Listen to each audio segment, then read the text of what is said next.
Good day, Ma'am and Sir. I'm Beverly Cadasio from Philippines. I'm 31 years old. I'm married and I have 3 sons, 3, 5, and 6 years old. I'm high school graduate. I work a housemaid here in Philippines for 2 years, from January 5, 2020 to May 3, 2022. I served 6 members of the family, 2 elderly, husband and wife, and 2 children, 6 months and 3 years old.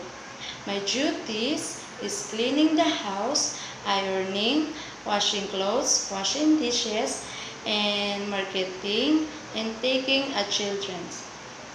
I choose a work in Hong Kong because they offer a high salary that I can provide my family needs.